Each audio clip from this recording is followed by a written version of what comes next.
Good afternoon. I'd like to welcome you to our session this afternoon. This is really an exciting time for our department. I'm Vicki Turner and I run the Prevention Resource Center and have been working with Richard on pulling this event together. Also on the tables where you're at are 6 copies of each of the handouts for you to take. At this point, I would like to introduce our director, Richard, who has taken a bold step in implementing a trauma-informed, ACE-informed agency. We are one of the first, well, we're the first in the state on a statewide basis, as well as blazing a trail. There is no roadmap on this. To do this as a state agency, and not many other states are doing this or have agencies in their state government doing this. So having said that, Richard. Thanks. Boy, this is great timing. I actually was just at the airport looking for a deal on a flight to Costa Rica and found out that this meeting was here. It's wonderful. So Vicki grabbed me downstairs and asked me to say a few words. It's great to see such a good turnout for this training. I'm really thrilled about this subject matter, and I'm thrilled about the turnout that we have. So thank you all for being here. And it's not just the DPHHS employees I met when I was going around some of the tables.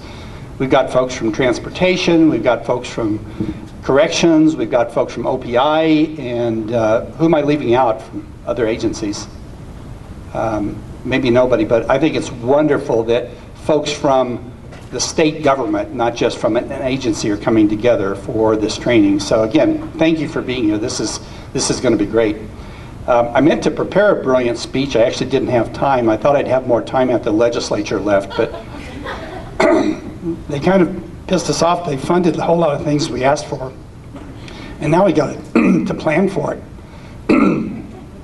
I get choked up when I think about the legislature. So. Tears of joy, mind you. Anyway, I think most of you now have had at least some training in ACEs. And a couple of decades ago, some people asked some very important questions. Why are certain people that we see in our practices as physicians repeat offenders despite the fact that they're not seeing any genetic predisposition to the kinds of behavioral and physical health problems they were seeing? And they dug into it a little bit deeper, and what they found, pretty much universally, was that the thing that linked these frequent flyer patients was childhood trauma. And it was an aha moment, as it was for most of us when we first heard about the ACEs study. So they've taken it steps further. We've done, as a country, a lot of research on the effect of childhood trauma on children's brain development. And we know that link now very well. And we also know the link between adverse childhood experiences and future behavioral physical health problems. And so, again, it was an aha moment for most of us when we first heard about the ACEs study, and things just clicked for us. And I really appreciate Vicki, and I appreciate Sarah Corbally, Jamie Balaji, and others in our agency that recognized this before any of the rest of us did, invited Laura Porter into our fold to teach us about it. And I made a decision fairly early on, that, quote, bold step I think you were referring to, which was I wanted our agency, DPHHS, to become the first trauma-informed agency in the state, as well as one of the very first in the country.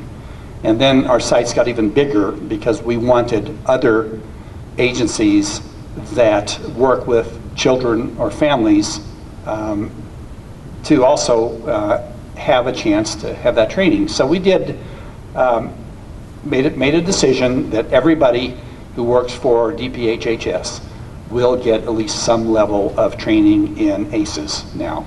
And it's a requirement now. Not everybody has complied, but they'll be getting their pink slips shortly. So if you have valuable staff managers out there who haven't taken it, let them know they're short timers unless they take the rudimentary training. So everybody at DPHHS, whether they work directly with children, with former children, or whether they work in finances, everybody will get some level of training in ACEs, which I think is very, very important. Now it's time to take it a step further for all of us. It's not just enough to learn about the ACEs study. How many of you were lucky enough to see Jason DeShaw perform? Yeah, I see a few hands. Jason DeShaw is a 34-year-old fellow who lives here in town, who is one of the finest musicians around. I mean, he is so good, he actually makes me like country music. And that's a big lift, but he is an extraordinary musician. He also suffers from bipolar disease and alcoholism. And it's been a major struggle for him. And he is in the midst of a 10-city tour. Last night he happened to be in Helena talking about his disease and delivering a message of hope along with his incredible music. And one of the things he talked about was back in 2010, he was diagnosed with bipolar and alcoholism. I don't think this is a HIPAA violation since he announced it to roughly 400 people last night, right? I should have checked with my attorney before I brought it up. Okay? I didn't hear you say it. Okay, good. I can't tell you how many times he says that after something I shouldn't have said. Anyway, he got diagnosed with it, and he said, okay, that's good. You know, it's good to know what I have. And then they told him, now you have to do something about it. He said, oh, that's harder. Because you had to take that next step. Well, that's what we need to do as a state right now, is we're learning about the ACEs study, the impact of trauma on children's brains. Now the question is, how do we incorporate this into our work so that we can fundamentally change the way we deal with either children or, as I said, former children, adults who are suffering from ACEs, high ACEs events, adverse childhood experiences events. And you know, our job in the interim will be to help build resiliency among these people so that they aren't condemned to a lifelong battle with physical and emotional behavioral health issues. So how are we going to build resilience in these people? And of course, ultimately, how are we going to prevent some of these things from happening, these traumas from happening in the first place, which is great, and that's part of the whole parent education thing. So we need to pick your brains on how we can incorporate that into all of our work, because when our children grow up and they work for the state of Montana, we want their jobs to be much easier than ours are right now, because there'll be less to do, less healing that will have to take place. And I just can't tell you how excited I am about the future, because most of the time, those of us, whether in corrections, OPI, DPHHS, other agencies, we spend a lot of time with our finger in the dike, trying to stop the bleeding from problems that exist. We don't get a chance to do the kind of preventative work that will stop these problems from happening in the first place. This is our opportunity to really make a difference by focusing on prevention. It's a small investment in time and money, but boy, is it going to pay off in the long run. So again, thank you all so much for being here, and I'm going to be here most, if not all, the afternoon, and I can't wait to learn more. So thank you very much. At this time, I'd like to present introduce our presenter, Laura Porter. I've known Laura for 2 or 3 years, and I've heard her speak, and she's inspiring, she's knowledgeable, she will stretch you a little bit in terms of how you think. She will present ideas and information on how to move what we're learning about ACEs and trauma-informed decision-making and policy-making, and to inform our work. She comes from working in the communities in the state of Washington to working in state government, now to being a co-founder of ACE Interface with Dr. Anda, who is one of the co-principals on the ACE study. So having said that, Laura Porter.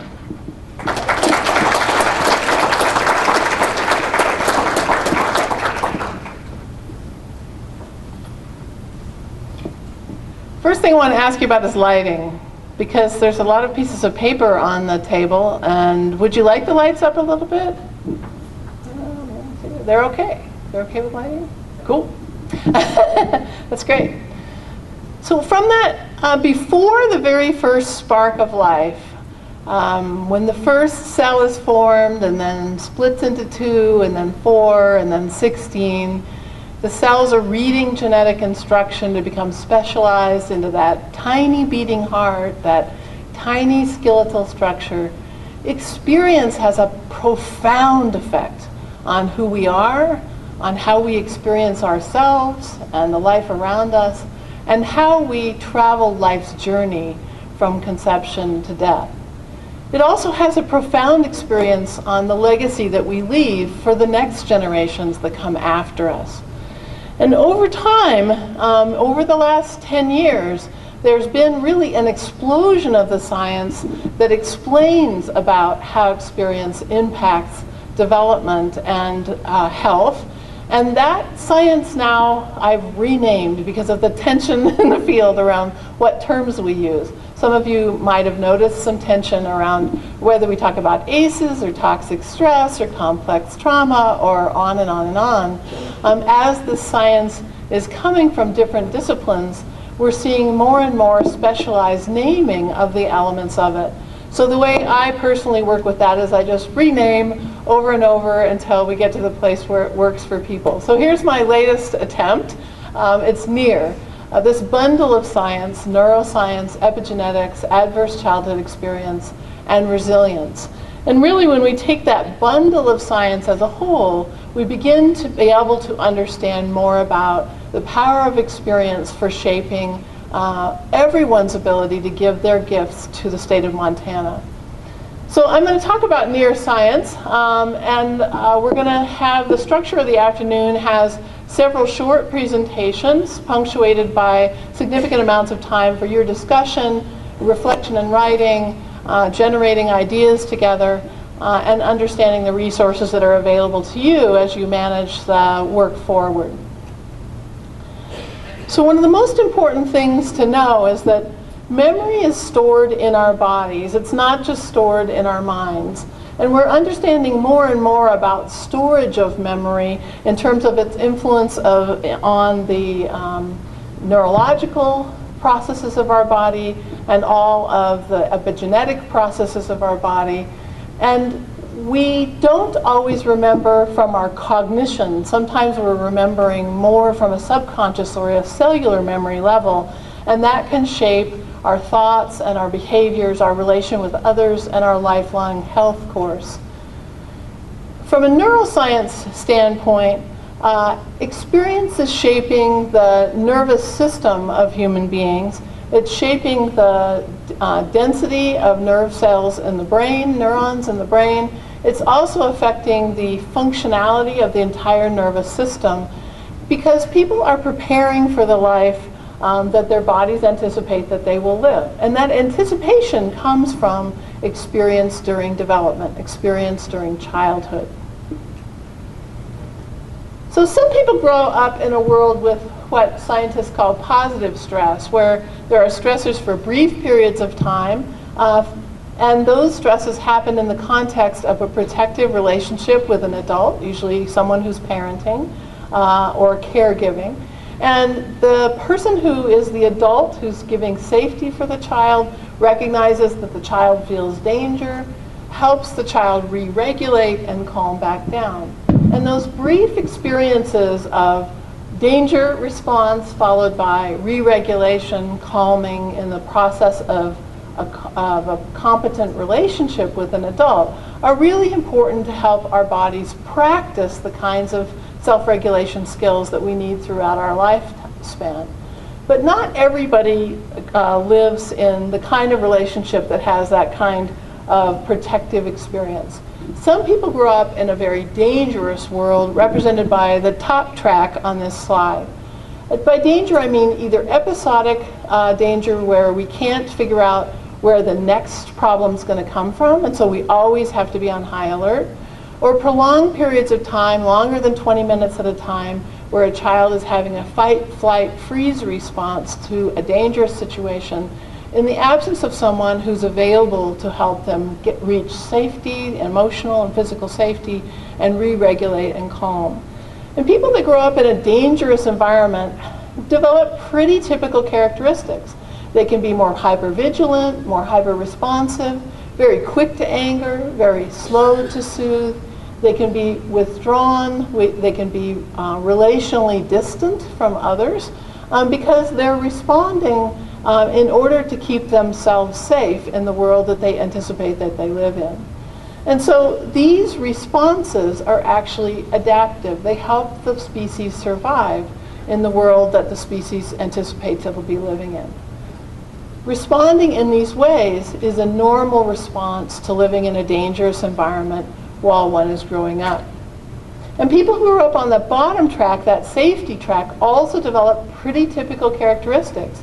They can be much more relationship-oriented, much more likely to talk things through long after they probably should have gotten up and left because it's dangerous now. They can be very distracted by all the ancillary opportunities around them and maybe have a hard time staying completely mission-focused. And they can tend to think they can talk their way through almost any kind of environment. When I was in college, I was taught that this bottom track was adaptive and the top track was maladaptive. But now neuroscientists have broad agreement. In fact, there's an NIH literature review that came out a couple of years ago where they considered the question of adaptation versus maladaptation and made a determination that all over the world, neuroscientists are in broad agreement that both tracks are adaptation. In both cases, people are physiologically adapting to the experience they have during development, and both adaptations are healthy for the species, even though being in chronic toxic stress and adapting by being hypervigilant, hyper-responsive, etc., can be difficult on individual health. It is good for the species, but difficult for individual health. So when I say good for the species, what kind of situations might be a good match for people who are hypervigilant, hyper-responsive, very good at mission focus, quick to react, slow to distance? What are the situations in our culture where those are really highly valued, where that would be a good match?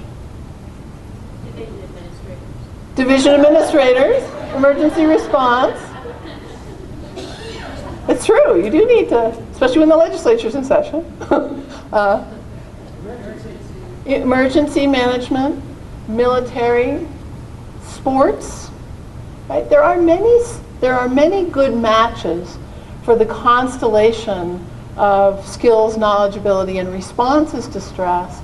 Where we get into trouble is when we end up with a big distance between society's expectations of us and how we respond to stress.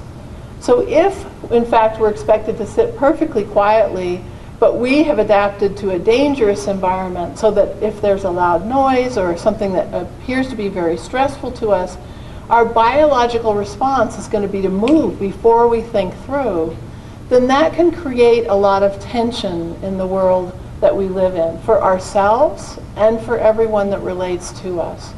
And I just want to say that I worked in state government for 17 years. I staffed a governor's cabinet and was also staffed as a liaison to local community collaboratives. And some of this science came in handy just simply as a supervisor working with staff who had to be housed in cubicles.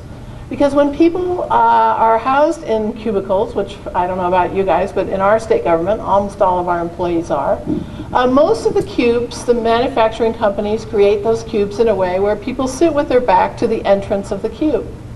So once I learned this science, that small amounts of stress can be highly stressful for people, can be perceived as danger and crisis, I realized that when I first was onboarding a staff, I should find out if they'd rather sit with their back to the entrance of the cube or if they'd rather I called up the folks to rearrange the cube so that they were sitting so they could see who was coming toward their cubicle. Science to epigenetics. Epigenetics, a brand new part of the field of genetics.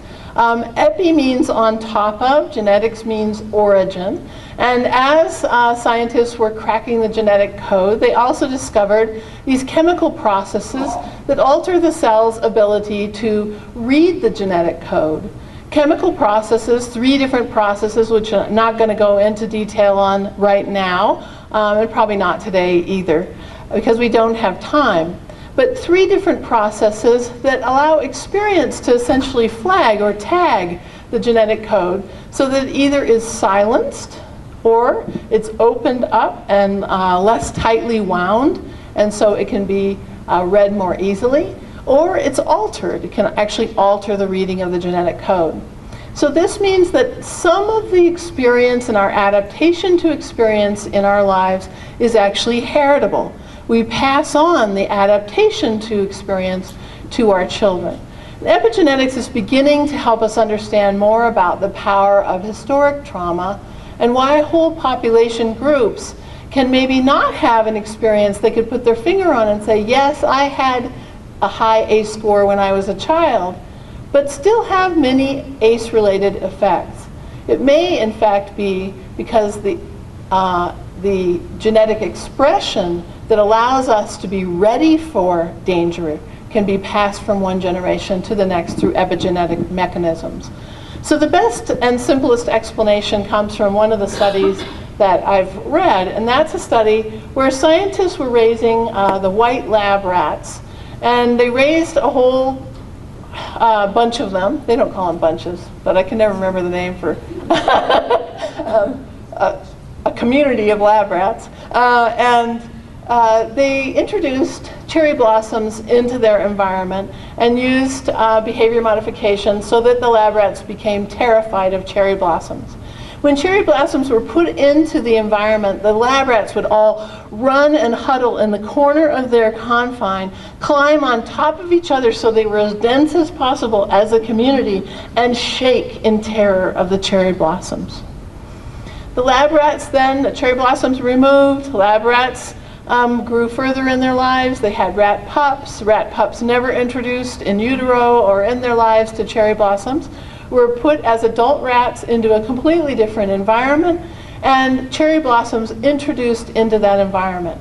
And what do you think those children, now adult lab rats, did? They ran to the corner of the container, climbed on top of each other, became as dense a mass as possible, and shook in terror of the cherry blossoms. Now, why would it be useful for the species for the rats to be afraid of cherry blossoms when they'd never had any exposure to them in the past? Why is it useful to have this passed on through genetic interpretation rather than through direct instruction? Yeah. Faster species can adapt, the more likely it is to survive. Yes, the faster they adapt, the more likely to survive. So if in fact cherry blossoms were poison, for example, those little rats that grew up and became adults would never have to have any of them in order to know, to stay away from cherry blossoms. Actually, a miraculous and brilliant and amazing ability to adapt by carrying the ability to read our genetics across from one generation to the next.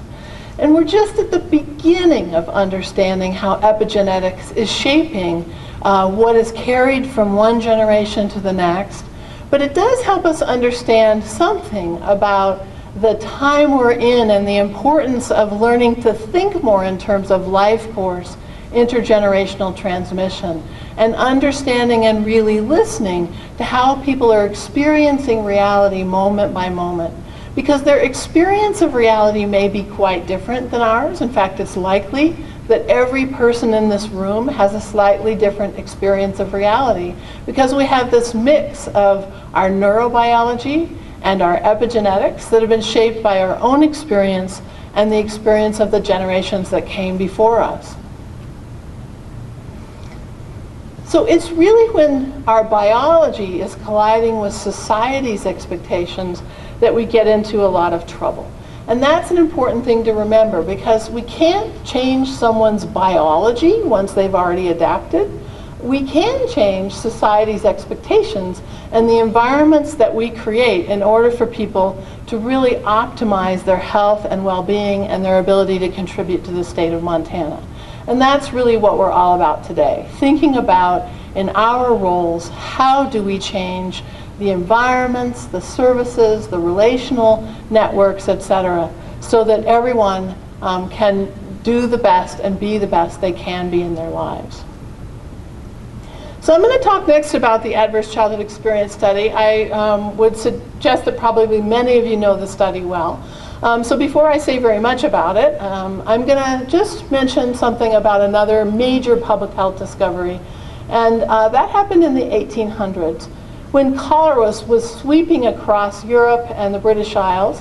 And if you imagine that you lived in London in the 1820s and 30s, you would see sweeping epidemic waves of cholera come across London and kill tens of thousands of people at a time. Now, there was a predominant view of why people were dying of cholera. There were many views, actually. Some of them were people with bad beliefs were dying. Some of them were people only that lived in certain color houses were dying, right? All sorts of different beliefs. But there was a predominant belief, and that was miasma, the smell in the air. And so many of the solutions that were being generated were about shifting the smell in the air. But Dr. John Snow, who was a practicing physician in London at the time, said the facts don't line up. We can't line up the facts because people aren't dying of intestinal symptoms. They're dying of, no, they're not dying of lung symptoms, which would be the smell in the air. They're dying of intestinal symptoms. So there has to be something else. And he began a practice that's now known as shoe leather epidemiology, of putting a little X on the map at each death. Unfortunately, it didn't take very long because cholera is so deadly before a pattern appeared on the map.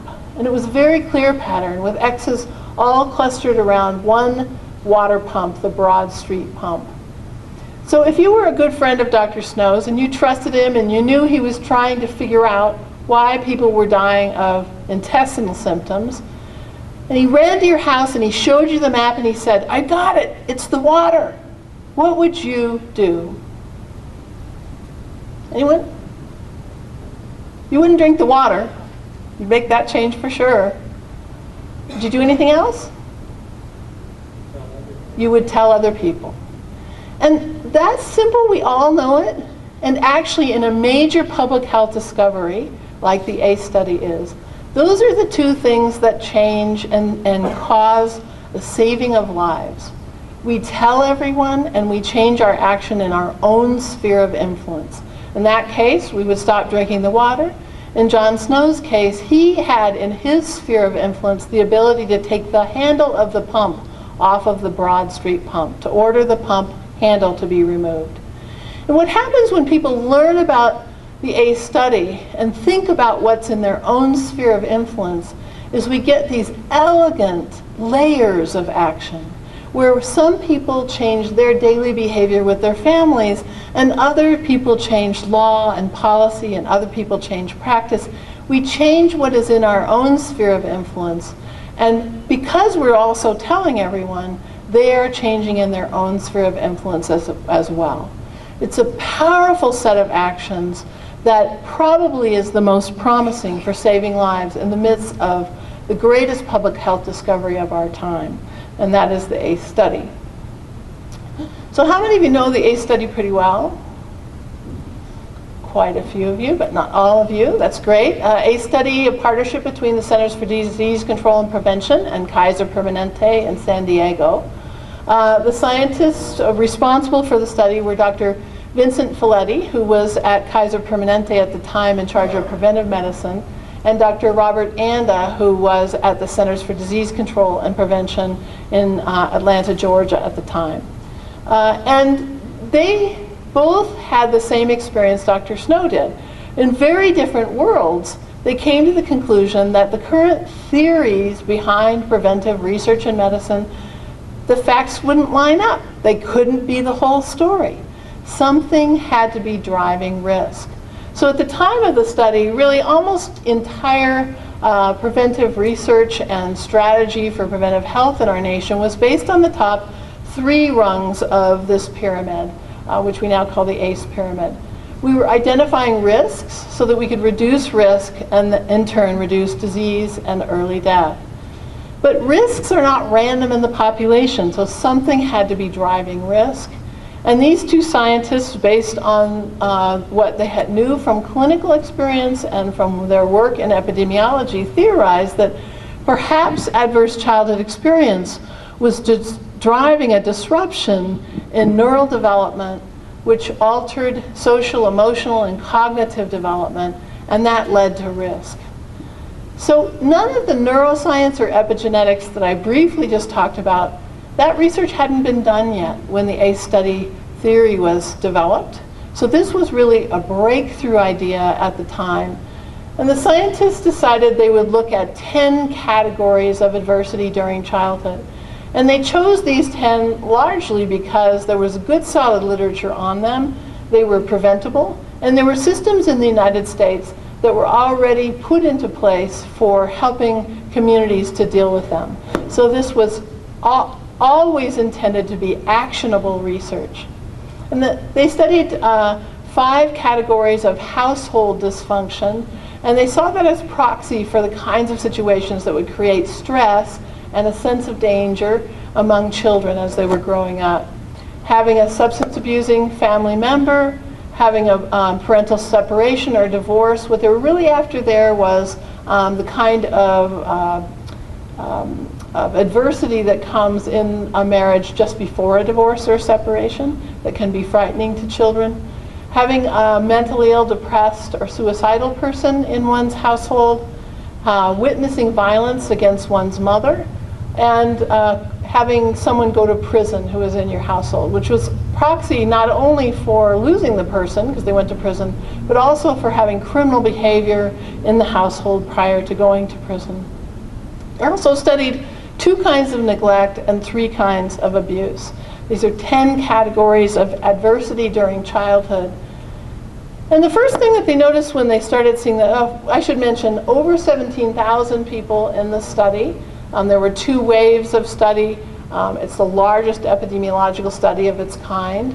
And since that time, we have over 25 states measuring ACEs, and the findings from the original study corroborated by the state's analysis of ACEs. So pretty much the jury's already concluded that the ACE study and its findings are the biggest public health discovery of our time and tell us something really important about how lives unfold and how they're influenced by experience. So one of the first things that they noticed was that ACEs are common. Many, many people have these kinds of experiences in their life, and that they almost never come in singles. For every person in the original study that had one of those ACE categories, 87% also had other ACE categories. So it didn't make sense to study these ACE categories one by one by one, which was how the literature was structured at that time, where a completely separate body of literature existed for child abuse, completely separate from the body of literature on intimate partner violence, which was completely separate from the body of literature on children of incarcerated parents, just as examples. Instead, they said it made sense to study how ACEs accumulate in people's lives, because that's what happens in people's lives. So as an example, I want to show you, this is a slide that represents among people who witnessed domestic violence, how common was it for them on the left to also experience emotional abuse. And these colored bars are the frequency of how often they witnessed violence against the mother. So you can see the darkest bars are people that witness very often. Almost 75% of those who witnessed often or very often also had emotional abuse, physical abuse, and 55% also had sexual abuse. So the odds of other kinds of childhood adversities occurring when there's violence against mom in the home are very, very high. And that's one of the things we need to think about when we as a system or as managers of services can in our data observe that some ACE is present, we ought to be structuring to find out whether there is an accumulation of many ACEs going on for the children in that household, because that accumulation has powerful effects, as we will see. So they developed a way of studying the accumulation of adverse childhood experience, which they called an ACE score. So the ACE score is the number of categories of those adverse childhood experiences that people have, not the frequency or duration of any one category. So if I experience physical abuse, but none of the other categories, I would have an ACE score of 1, regardless of how many times I experience physical abuse. If I experience physical abuse plus incarceration of a parent and drug addiction of a parent, I would have an ACE score of 3. Is that clear? So it's the number of categories of ACEs, not the frequency or duration. So here we have the ACE prevalence in Montana based on the 2011 telephone survey of adults. And we can see that about 40% of Montana adults had ACE scores of 0. That's actually a little more than in the original study, which was 33%. So you have a little bit higher rate of 0 ACEs. 0 ACEs is protective. It builds resilience. It's a good thing in your population. But running to the other end of the spectrum, you have about 7% of your population who report having 6 or more ACEs, which is a larger percentage than in the original study. So you have this pattern where you have this bimodal split. You have more people with 0 ACEs, but you also have more people with very high ACE scores. And that pattern can make it difficult to work in society, because you find that some people just don't relate to why those people with high ACE scores don't get it together. Why don't they just pull themselves up? Don't they have any bootstraps? Because when we don't have as many people in the middle, we can see this impatience on one end of the spectrum, people with high ACE scores saying, why don't those people get it? And people with low ACE scores saying, why don't those people just get it together? So you may see this pattern. We see that pattern in communities that have this kind of a split as compared with the data in the original study and with most states. So you have a notable pattern. It's not significantly different than the original study, but it's interestingly different. So the higher the ACE score, the higher the risk in the population for mental, physical, behavioral, and social health problems. And the ACE study meets all 9 tests for inferring cause in epidemiology. One of those tests is this dose-response relationship between the ACE score and the risk in the population. We use the dose response because it creates such visual charts. And you all know dose response. The more gas you put in your car, the more miles you can drive, right? That's dose response. In this case, the higher the ACE score, the higher the probability in the population that we would have a large percentage of a problem. I'm just going to show you depression as one example. And this chart shows depression among adult women in the lighter blue color and among adult men in the darker blue color. And you can see this strong graded relationship, this stair-stepped pattern, ACE score along the bottom, the percentage of adults reporting depression along the vertical axis. And you can see the higher the ACE score, the higher the percentage of the population that is experiencing depression.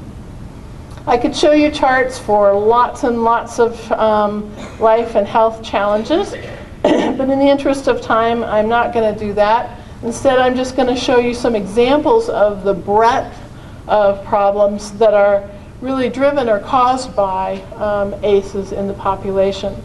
They range from alcoholism to COPD, heart disease, depression, drug abuse, fetal death, intimate partner violence, liver disease, mental health, and on and on and on. Mental, physical, behavioral, social problems, many of them are attributable to ACEs. And population attributable risk is a calculation that epidemiologists can do to figure out, to calculate or estimate the amount of a condition in a population that is caused by a disease agent. So you all have seen population attributable risk numbers, for example, for lung disease, where they'll say how much of lung disease is attributable to smoking. So we've done these population attributable risk calculations from the original study, and then from 3 years of data collection in Washington. So we have a very large sample size in Washington as well. I wanted to show you these charts, which are laid out. We designed this type of graphic right after the Gulf oil spill. So we were kind of thinking in terms of oil spill at that time. And so the center of this, this shape that looks like an oil spill, represents the portion of each of these conditions in the population that are attributable to ACEs. And you can see for physical disease, this chart is mostly physical disease, a quarter of cancer cases, a quarter of cardiovascular disease diagnoses, 65% of alcoholism, 41% of chronic depression, 17% of asthma, and around the curve you can see, including workplace injury, falling, and drinking and driving. But that's not all. For the public sector, I think these problems that drive the cost centers in state and local government are very important for us to pay attention to. So this is population attributable risk of the kinds of social problems and work problems that get in the way of us really having the kind of health and well-being in the population that we'd like. 61% of having been incarcerated as an adult, 62% of having been homeless as an adult, 45% of drinking and driving, 50% of having behaviors high risk for HIV, and on you can see around this. The ACEs are considered to be the largest public health discovery over time, the most powerful determinant of public health, because they're driving the breadth of problems, and also because they're driving so much, such a large percentage of each and every one of these problems. Population attributable risk ranges from 12% to 80%, depending on the particular outcome you're looking at. So we are the ones with the power to shift this dynamic. And we'll do that, as Director Ocker said, through building resilience in the adult population. Adults, especially parenting adults, are the most powerful people for preventing ACEs.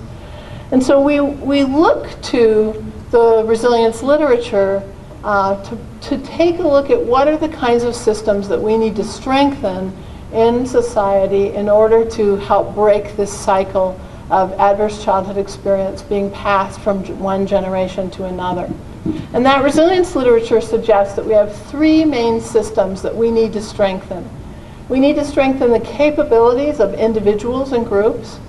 We need to strengthen the sense of belonging among people, the relational strength for people. And we need to strengthen community, culture, and spirituality, that sphere that is larger than self.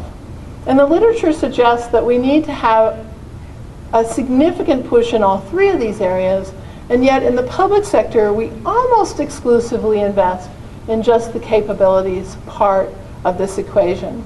And I want to suggest to you that one of the things that's challenging is that capabilities are impacted by toxic stress during childhood. It may be the most difficult thing that an individual can change are their capabilities, their biological response to stress, their ability to self-regulate. These are things that are hard to change. Might be easier to strengthen belonging and attachment, their sense of community, culture, spirituality, and meaning in their lives. And so we may need to rebalance our investments in these 3 spheres. So with that, I'd like you just to take about 3 minutes to reflect. You're welcome to write, or if you just want to quietly reflect to yourself about what part of your big work is likely more challenging because of the impact of ACEs. Just take about 3 minutes to reflect, because I've just downloaded a lot of information. It's a good idea to let exercise next, and you have it on your table, and it's called Executive Skills Questionnaire. And if you don't have enough on your table, it has an orange bar across the top and an ACE Interface logo on it. Here it is for you guys. And individuals, you will fill it out. You will not need to turn it in. Don't worry. One of the questions is whether your desk is messy. Nobody's going to know how you answer that one unless they come by. So just take your time, fill it out, and then let me know when you get to the place where you have at least a few strengths, because we're looking for where your strengths are from this.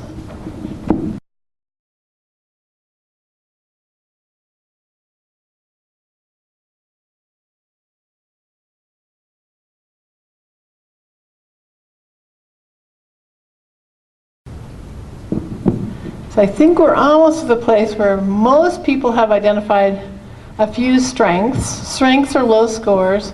And just to clarify, if I didn't get to your table, so for example, question 1 through 3 is response inhibition. So you'd flip to the other side and look at the total score for question 1 through 3. And if that was a low number compared to your others, then that would be a strength.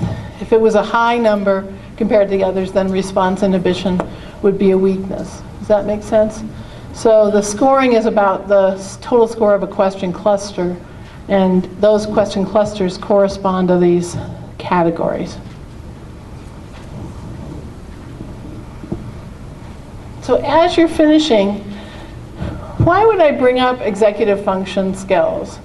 Executive function is the most complex kind of thinking, arguably, that we do. Executive function means that our brains have to connect across many brain regions and create not only a picture of the whole, but be able to set goals and take organized action to achieve those goals. Executive function has many components. This particular set of components came from Gorey and Dawson, who wrote an amazing book that I would recommend you take a look at, which has actually surveys like this for children of different ages and for adults, because we expect our executive function to improve over time through childhood, and we can practice executive function and get better at it. But executive function is one of the things that is significantly impacted by toxic stress during development, because it requires such a complex array of connectedness and strengths across so many brain regions. And so what I've done here is just give you a quick exercise to look at what your strengths are. And the way I think of this is that while every single one of us has weaknesses and strengths, we as a whole probably have all of these strengths covered. So let's just test that by quickly, I want you to look at where your strengths were, your low scores were your strengths, and just raise your hand if you had a strength in response inhibition.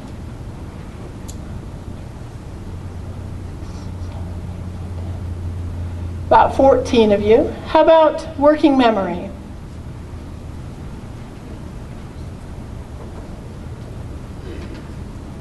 About 20 of you. About emotional control?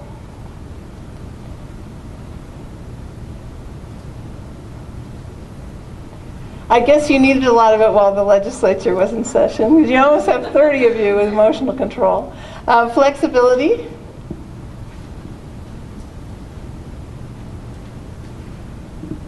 About 17. Sustained attention?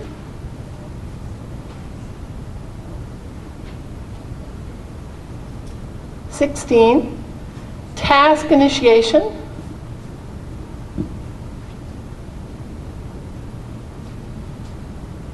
(14). Planning and prioritizing?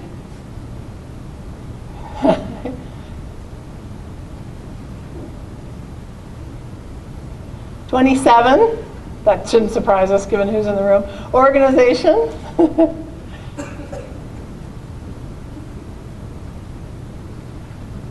14. Time management?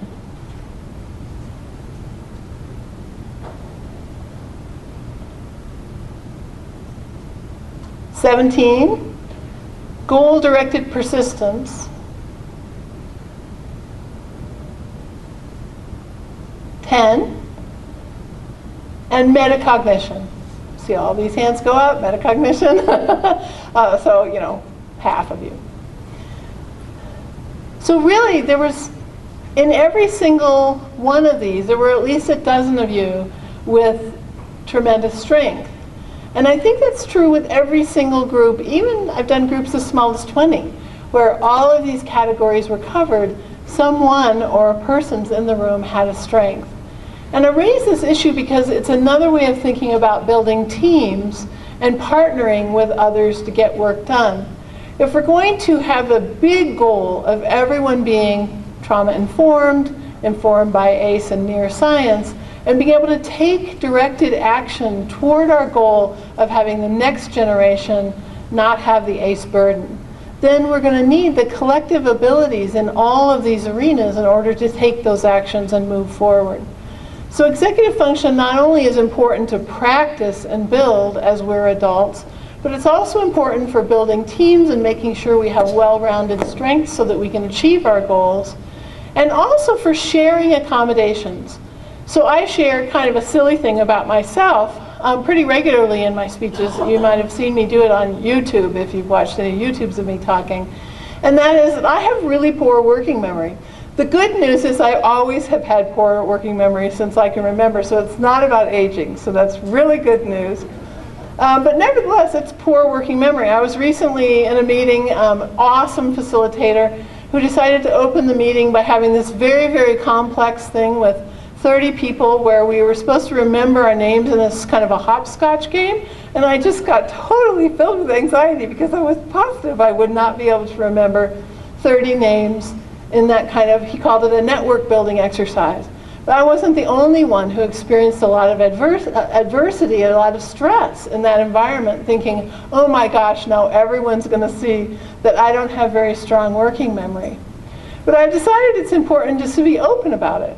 If you came to my house and you were in my living room, you would see sticky notes on the inside of the front door.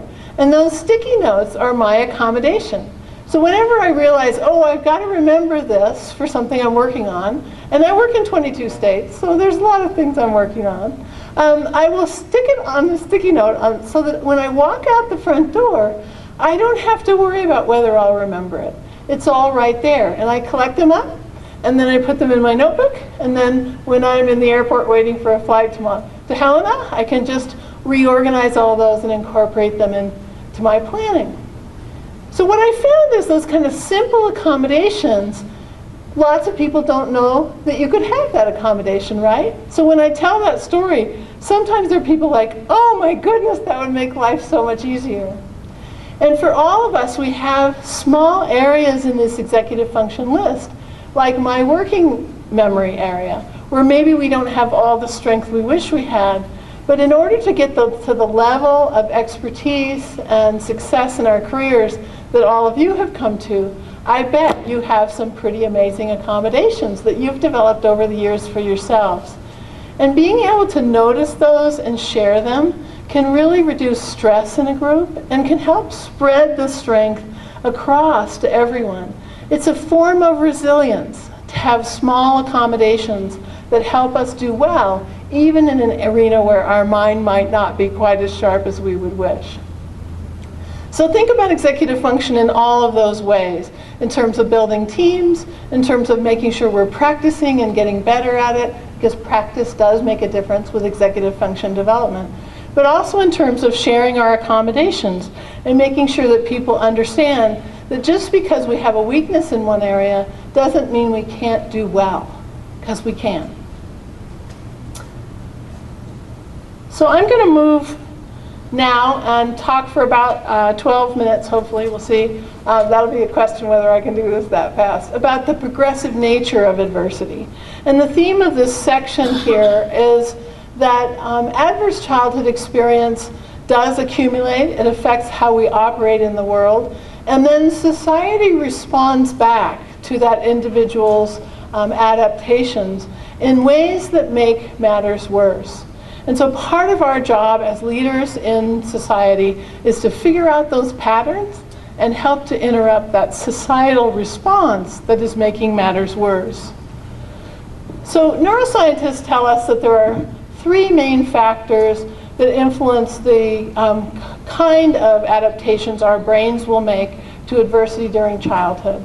And they are the type of experience that we have, our gender, and our age. And I'm going to focus on age for just a moment here to give us some concrete examples of the ways that human beings adapt to, in this case, maltreatment during development. And this particular set of slides comes mostly from Dr. Martin Teicher. He's a rock star neuroscientist. He is the leading researcher of biopsychiatry and neurobiology at McLean Hospital, teaches psychiatry at Harvard University, and is world renowned in his breakthrough research on the ages and stages effects of toxic stress during development. So even though I'm not a neuroscientist, Dr. Teicher has approved all the content in the neuroscience slides, and your speaker trainers that will be working with your agencies are working with scripts that he also has looked at and approved. So you can have confidence in the material. So the reason that age makes such a big difference is that our brains develop sequentially. What we need right at birth are simple things. We need to be able to suck and swallow, regulate sleep-wake, have a heartbeat and breathing, and recognize the pattern of a face because that's who will protect us, and the shape of a breast because that's how we will eat. And those things that we need are well developed through the brainstem and the beginnings of the development of the limbic system, which regulate all of our autonomic systems in our body and also begin to allow us to have response to danger even in the earliest days of our life. So there are sensitive developmental periods throughout childhood when a brain region will be most affected by experience. And so the ages and stages part of neuroscience research is beginning to help us unfold and see how a particular experience at a particular time will have a powerful effect on the size and functioning of a brain region. And brains develop through cells, and then regions are developed, and then whole systems of regions, including the limbic system, which you know, this is the limbic system responsible for our fight, flight, freeze response to danger. And inside of the limbic system are two brain regions, the hippocampus and the amygdala, that are particularly affected by toxic stress in the early years. These are vital for relationships. They regulate, amygdala ramps up our response to danger, and the hippocampus actually helps us calm back down and helps us process memory. You may have heard that our memories will be most acute from times where we were emotionally charged when we were learning something. That's one reason motivational speakers will tell you very tender stories to get you really emotional so you'll remember their speeches.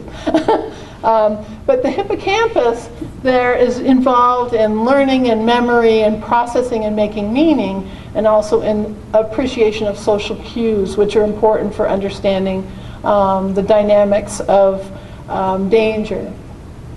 So the hippocampus and the amygdala are both very sensitive to all forms of maltreatment in the earliest years and to sexual abuse up in the preschool years. And the hippocampus in particular has baby or granule cells that we're born with that are pre-programmed to blossom around puberty. It's one of the brain regions where we can see a delayed effect. So a person can be experienced to a great deal of toxic stress in early childhood, and we might not see the full effects until those baby or granule cells fail to fully blossom at puberty. And so we want to continually support and watch and make sure we're noticing, even years later, if a person has experienced toxic stress in those earliest years. Now, everyone knows that early childhood is a very critical time for development because we're going from that first cell to specialized cells to brain regions to brain systems, and that journey means that those foundational cells are so important. But early childhood isn't the only sensitive developmental period for neurological adaptations to toxic stress. Middle childhood is very important, that age from about 7 to 10. And in fact, Dr. Marty Teicher's research on the effects on both the right temporal gyrus and the cortex show that emotional abuse during this age has a very significant and profound effect, as does peer bullying. In fact, his 2010 and 11 articles report that peer bullying in that middle childhood years has as big effect on brain development as emotional abuse in the home. So because the effect is on the right temporal gyrus, the gyrus, when it is adapted, can lead to profound depression, suicidal tendencies, and very big difficulties re-regulating after deep depressive episodes.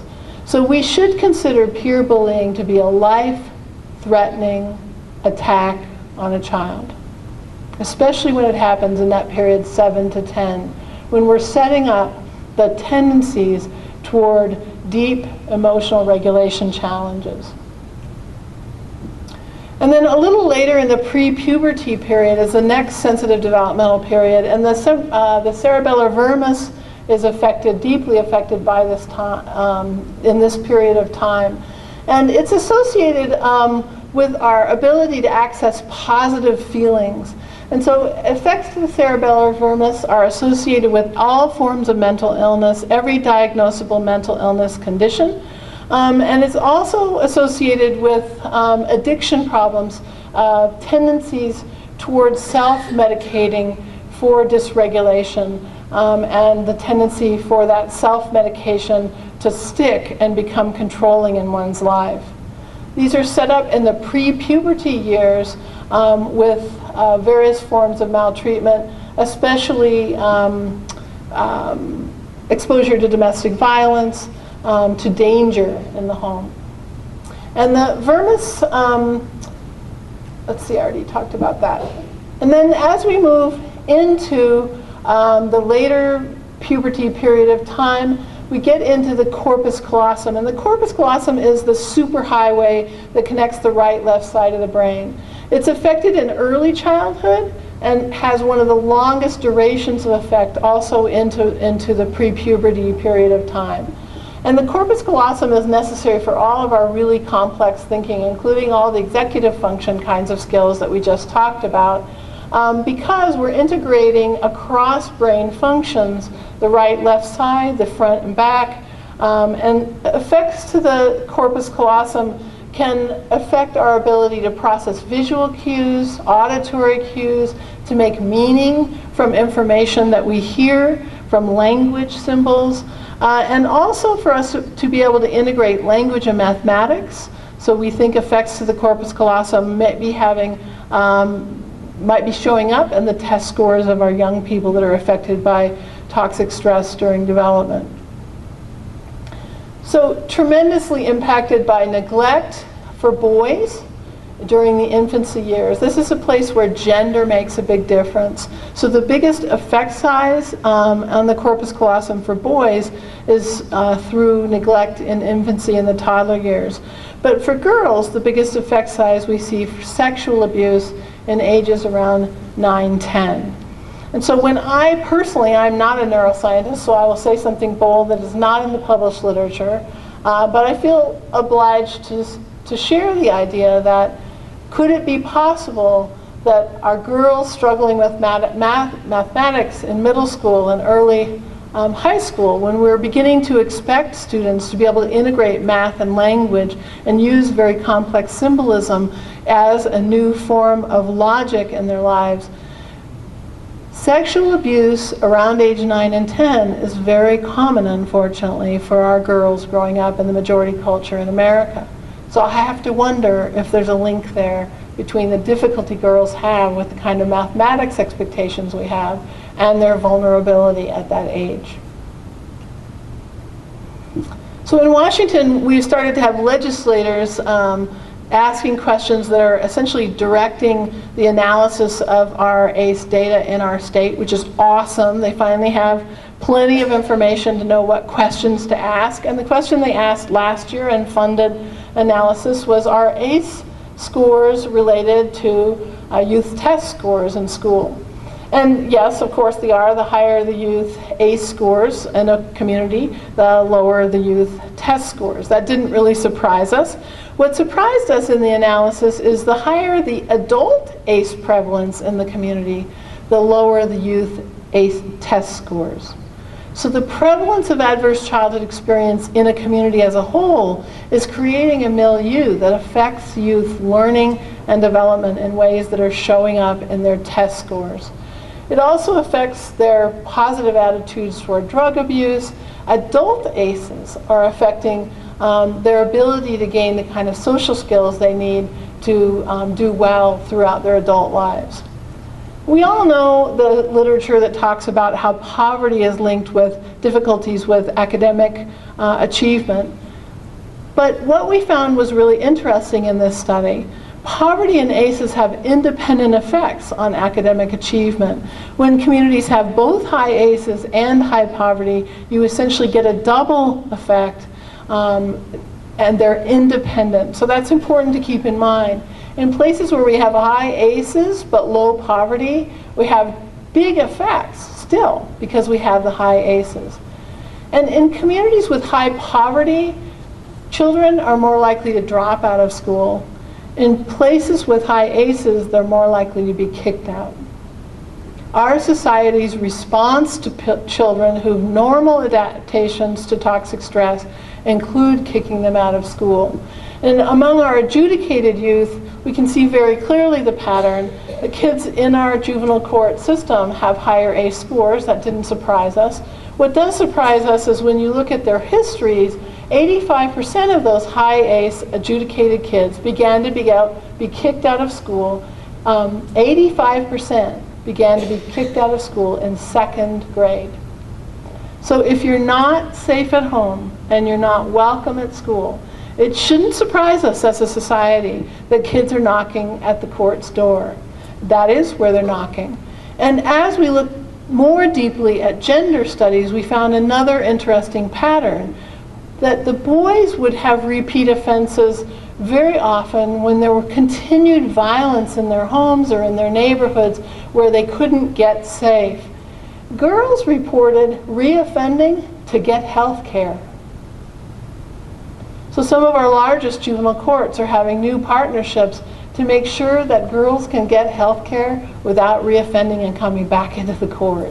That there be a partnership to make sure that school-based health care and other kinds of strategies are available. So we might find these kinds of behaviors where people are trying to adapt the best they can, and they behave in ways that are very damaging to them for the long run, certainly, but for the short run that will meet their needs. And so we need to read into the behavior. Where is this really coming from? What problem are the people trying to solve? In the case of the adjudicated youth, the girls were actually trying to solve a problem with health care. So by early adulthood, our stress point is largely set. The amount of stress for us to take, for us to perceive that stress as crisis, is largely set. And people who've had a lot of toxic stress during development, it may take a very small amount of stress for them to feel like their lives just feel overwhelmed. How can other people function? And I hear people commonly walk up to me after talks to lay audiences, and they'll say, "Oh, thank you so much. I thought it should be easier for me, but now I understand it's harder because it is harder. Because stress has a different impact on me." And once parents and residents of a neighborhood understand this, they can begin to set up peer helping systems where a parent can say, "I feel really overwhelmed," and everyone pays attention. They don't judge whether you should feel overwhelmed. They recognize if you feel overwhelmed, your parenting might be at risk. You won't be as able to protect your children from ACEs. And so neighborhoods will self-organize parent support in order to respond to this whole dynamic around a small amount of stress can feel like a huge crisis. And parents say, "I'm so relieved. I'm normal. I have a normal response to toxic stress." So I included this slide just to demonstrate this notion of life course, that people begin to smoke young, in part because they're trying to navigate having extra anxiety, having difficulty focusing, having difficulty with relational skills, picking up social cues, being able to figure out how to develop friendships. These are all normal responses. They're actually brain adaptations to toxic stress during childhood. And unfortunately, nicotine is quite effective at helping people with these challenges, focus, anxiety, etc. But what happens is they start smoking early and they continue smoking because it feels like a solution to these problems. And then over their life course, they can end up much higher risk for cardiopulmonary disease, heart disease, lung disease.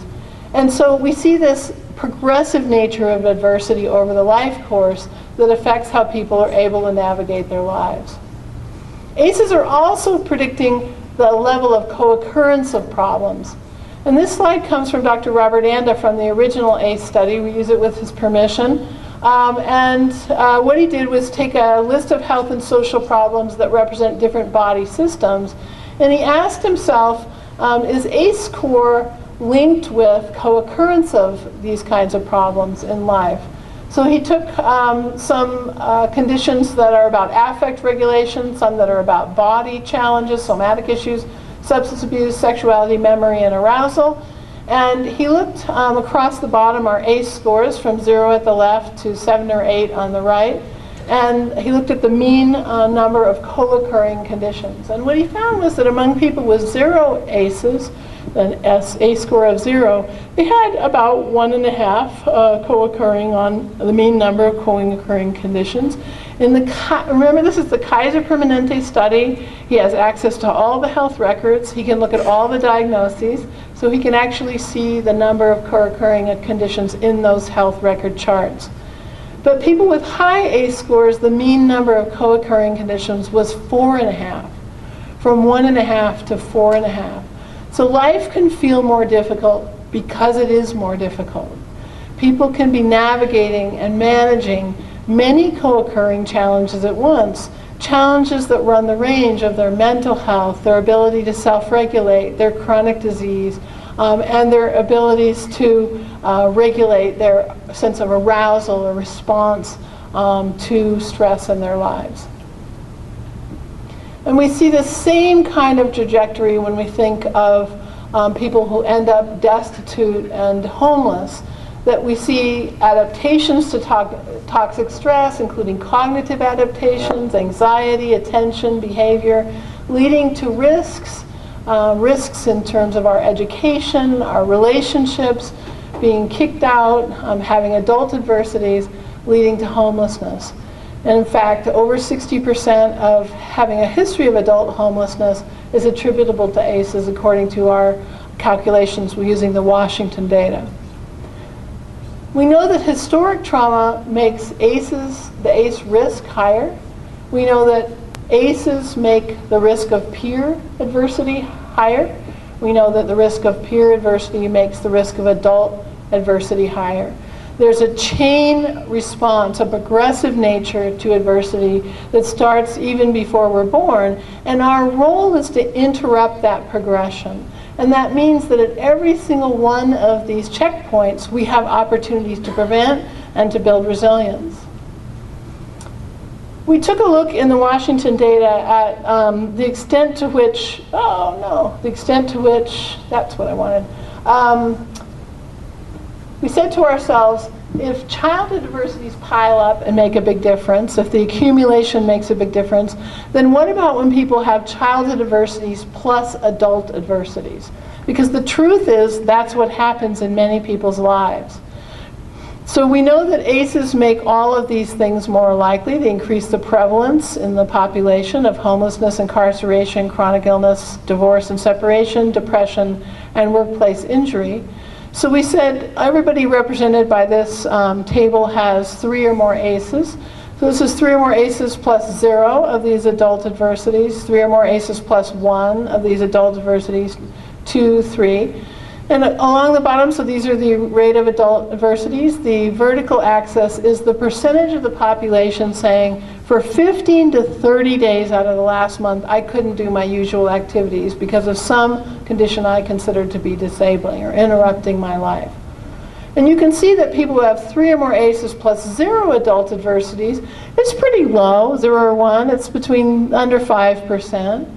But when we allow as a society people with 3 or more ACEs to be the very same people who experience 2 of these adult adversities, that percentage of people who just can't function half to all of their months jumps to 17%. And when society essentially turns its back and allows the very people with high ACE scores to be the people with 3 kinds of adult adversities, that number jumps to 56%. 56% of the people who have 3 ACEs plus 3 adult adversities report not being able to function in their own lives day by day for at least half of the month. So that might be why customers don't show up on time for appointments. It might be why people are having difficulty participating in compliance and in programming that we design. It could be they're not showing up for their own lives. So I want to just quickly tell you, and then we're going to take a break. I want to give you an example of where we've seen this particular fact really help with program development. And that is in a WIC program in a local public health. They saw this data and they said, you know, our WIC program, Women, Infant, Children, it's the nutrition program for pregnant and parenting moms and their infants. It's based on appointments. But we're in a rural community. We have high poverty, high teen pregnancy rates, but low WIC enrollment. So what if we change from an appointment-based system to a drop-in system? And they made that change, and they made the drop-in WIC day the same day that the food bank was open. And their WIC enrollment tripled. But the most important thing was moms came and stayed all day. Moms that otherwise couldn't have made an appointment because they couldn't organize their lives in a way to keep an appointment could come and stay all day. And so the social networks for those moms strengthened tremendously. They stayed in the WIC program longer. They stayed in home visiting programs longer. Once those programs ended, they had a social network that was regularly supporting them and helping them experience health in their lives.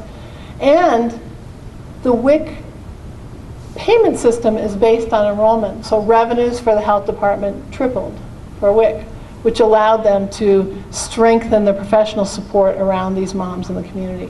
So the outcomes skyrocketed from a very simple change based on just knowing that people might have a hard time showing up, so we're going to shift the structure of our systems so that it's more available to people who have those difficulties in their lives. So we're going to take a 10-minute break and reconvene at 3:15.